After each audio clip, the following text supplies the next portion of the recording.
Thank you. Dr. Peters taught my auditing class, so I have him to thank for my career. He made it seem like it was exciting, and it is. So thank you for what you poured into me a few years ago. So today I'm talking about microinnovation, and as Dr. Peters mentioned, this is an initiative at my firm that I lead. Microinnovation, we'll go into the definition a little later, but it's making small changes that will make a big impact on your career and on your future. So I serve on the Dean's Alumni Advisory Council, so I'm gonna have to stand like over here to click it. There we go. And I had a chance to have a sneak peek at the Be Epic campaign when it rolled out. And I loved it. I thought that it tells a great story. The Arkansans and business leaders that have come through the stories of the Be Epic campaign are really inspiring to me as an alumni and as a resident of the state of Arkansas. I love the tagline, not just because Be Epic, it's like epic, and that's exciting, but because it's an acronym and it has the word innovation. And being in the business world, serving clients in a variety of industries, what I'm seeing is that students that are willing to embrace innovation, students that are comfortable with the rapid pace of change, and students that can come up with their own ideas and creativity are the students that succeed, the students that thrive in the business environment today. So count yourselves lucky that you are attending the Walton College and that they're pouring innovation into curriculum. I see there's a new business honors class right around innovation labs. It's everywhere here, and that's really exciting to me. So today I'm not going to talk to you about big innovation. I'm going to talk to you about my style of innovation and tell you a little bit about my story. So we're going to start with my beautiful self-portrait. I have two girls. They're age 4 and 7, and they would be so proud of this artwork. But I am an accounting graduate. I love accounting, not just because they do have the best scholarships, or they did when I was here, they probably still do, but because accounting balances. Like, at the end of the day, there's a right answer to accounting.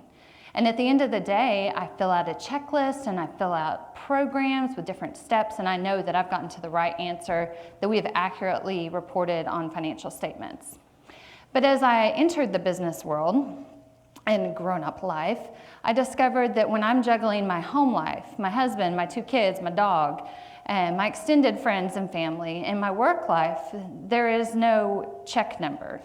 It doesn't balance to zero. There's no program that I get to fill out to make sure that I'm doing things the right way. And for someone that likes order, and that's a real challenge. And so pretty quickly I had to make a personal choice how I was going to deal with that uncertainty. And I decided, instead of facing those challenges as a passenger on the complain train, which is a kind of an ongoing joke at our firm, I was going to step off the complain train and come up with solutions that work for me. And because I'm an oversharer, I like to share the things that I'm experimenting with, and I kind of got a reputation in the firm as the girl that is the can-do person, the girl that finds solutions and that shares those solutions with other people. And just as a tidbit, that's a good reputation to have in a firm. I encourage you all to have that reputation in your firm. So as I was doing that in my personal life, in the accounting industry, all the talk is that seismic shifts are coming, major changes are coming.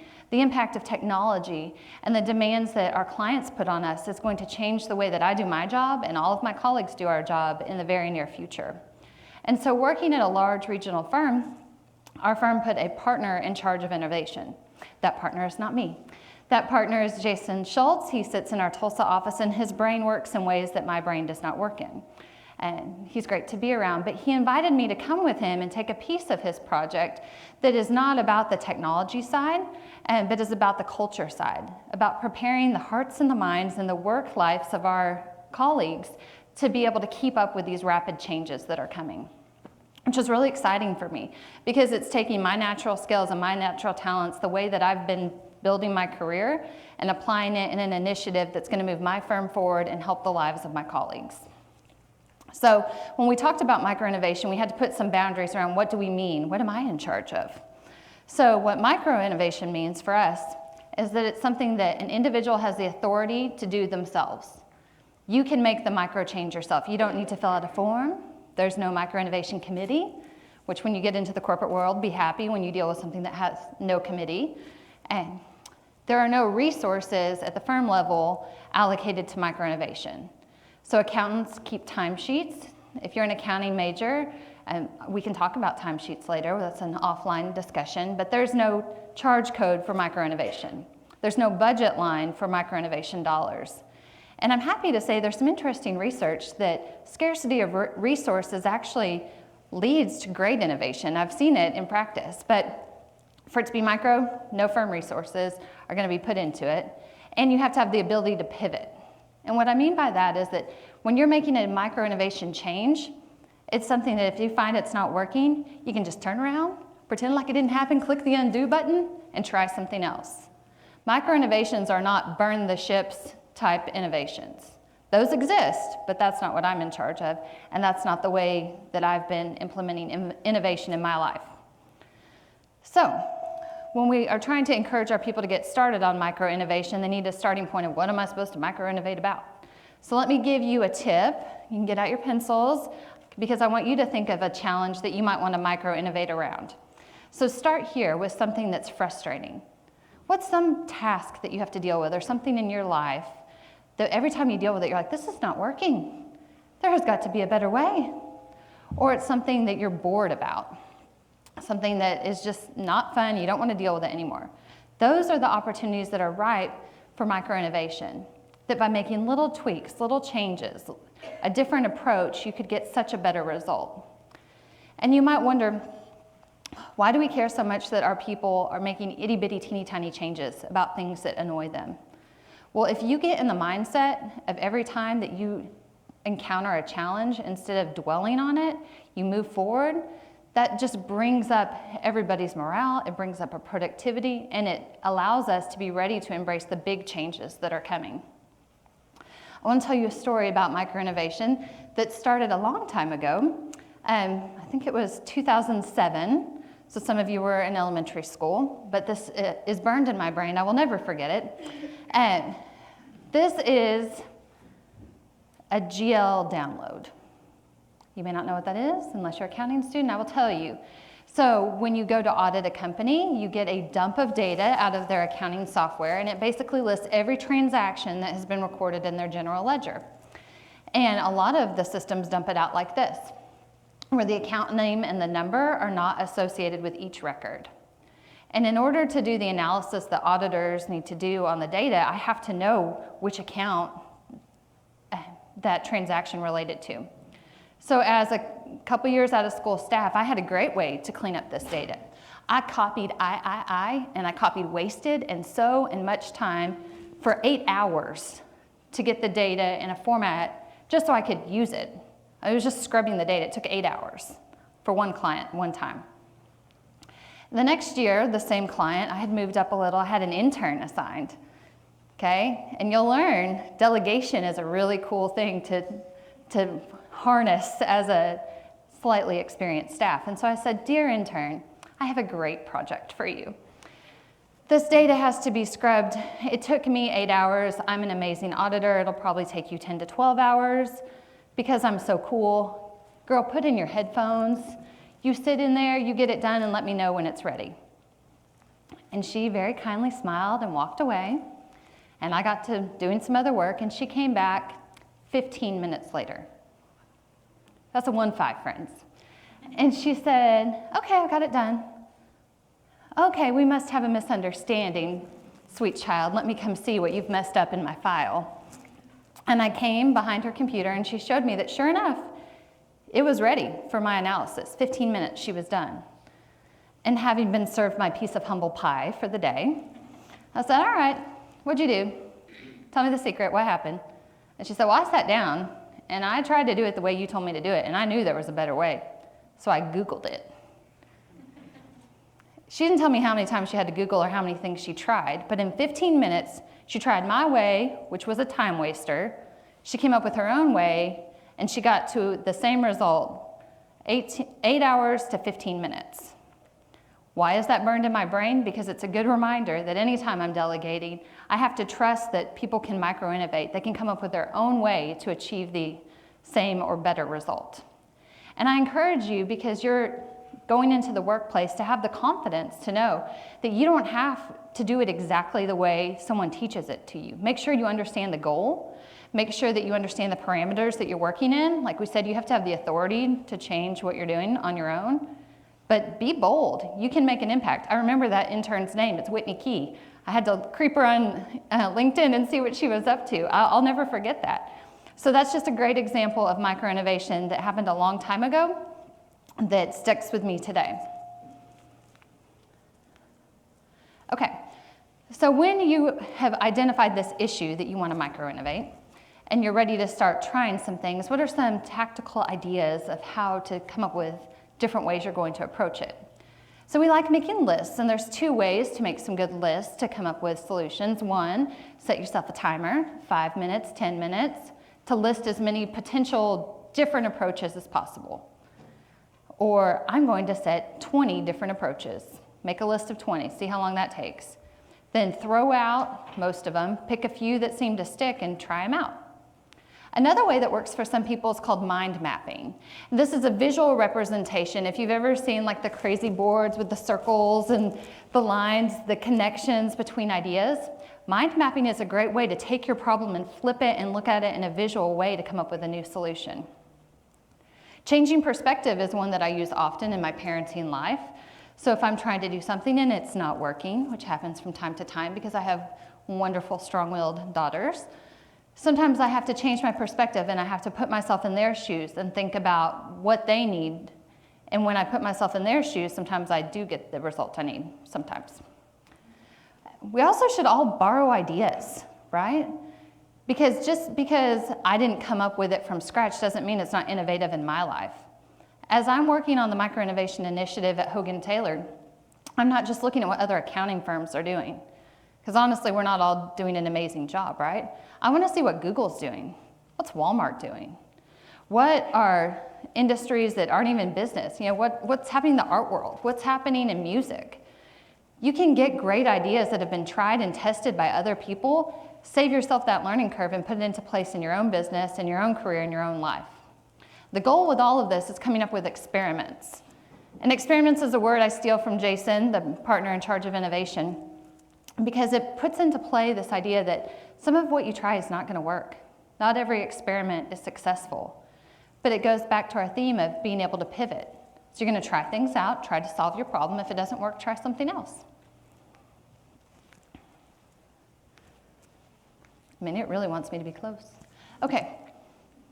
So I love comedians. I love comedy. I feel that that's a great coping mechanism to deal with the stress of this life. And I love reading memoirs and biographies and stories from comedians. Steve Martin has a good one. This is my friend Jerry Seinfeld. And he's sitting on what looks like a yellow brick road. This is a scene out of his recent Netflix special. This is not a yellow brick road. This is a street full of sheets of notes of him writing daily jokes. For decades in his career, he made himself write at least one joke every day. And he made tiny changes to the wording, the inflection of his voice, the pauses. When you hear him do his stand-up routine, you think this guy's epic, right? But he spent decades honing in on those little differences to be able to make it so smooth, come across so brilliantly, make me laugh so hard. And that's what I want for all of you. I want micro-innovation to become a habit. Really, I do. I want it to be involuntary. When you feel yourself getting frustrated with a challenge that you're facing, instead of being negative about it, instead of complaining about it, I want the habit to be to start brainstorming ways to make it better. Do I do this every day, every single time? No, because I'm a human and I'm not perfect. But I think that I strive for it to be a habit, and I think if you strive for it to be a habit for you, think of how much faster you're going to progress in your career, how much easier things are going to be in your life because you're making the daily intentional effort to improve yourself. You want to get better every day. I also think it's important to know that, friends, sharing is caring. So in micro-innovation, the reason I got the reputation I had, the reason I even had the opportunity at my firm to do what I'm doing in micro-innovation is because I was willing to share the struggles I was going through. And I was willing to share the solutions that worked for me. If I kept that all in and I just tried to have this perfect exterior that I had it all figured out, if I wasn't willing to let people know, I'm very much a work in process. I wouldn't have had the results I have. I wouldn't have been able to bring up other people on my team the way I have, and I wouldn't have heard ideas of others that have helped me so much in my career. So as you're going through these experiments, as you're improving, share with your friends, brainstorm together, and don't be afraid to let your true colors show, to let people know what you're struggling with and what your challenges are. There's a book, The Go-Giver. If you haven't read it, I really recommend that you do. It's a short, just a lovely story, but it's a great reminder of the benefits in the business world of sharing and being open and being willing to accept from others as well. Great story, great principles. So I'm going to tell you another story of an innovation that started as a micro-innovation and now is an actual real product that's been commercialized. So we have a senior that sits in our Tulsa, Oklahoma office. His name is Alex Schneider, and he is an auditor. So like me, as a staff and a senior, a lot of the times he's not sitting in our beautiful office with our ergonomic chairs and our stand-up desks. No. The urban legends are true. He's in cold conference rooms, sitting at tables that are too low or too high, sitting in whatever chairs are available. And it was frustrating to him. He didn't understand why the people in the office got to have the great desk situation, and he was stuck working on his laptop, hunched over all day. And instead of wallowing in that and being annoyed with that, or instead of making a seismic shift and saying, forget auditing, I'm going to be a tax accountant so I can sit in the comfortable chair with a standing desk from time to time, he took it on his own and he came up with a solution. That's a cardboard box that folds up flat, and he can take to the clients and have multi-levels. There's many auditors in our firm that are using it. He sold it on Amazon. He sold it coast to coast. He sold it in Canada. He's so low-key. I said, so how many units have you sold? He said, I prefer not to tell you. Okay. All right, that's fine. But he has a side gig now because he was willing to put himself out there, experiment, try some things, and it went from a micro-innovation to an actual product and revenue source for this guy. I just encourage you that don't think that you're not being bold, you're not setting your dreams high enough by being a micro-innovator. You're just developing habits that are going to allow you to spark an idea like that that would never have happened if he was willing to just accept the status quo. I'm going to leave you with a couple thoughts. Innovation does not equal contentment. I think one reason that I enjoy micro-innovation and that I feel bold with making the choices I make is because I know in my heart who I am, what I'm on this earth for.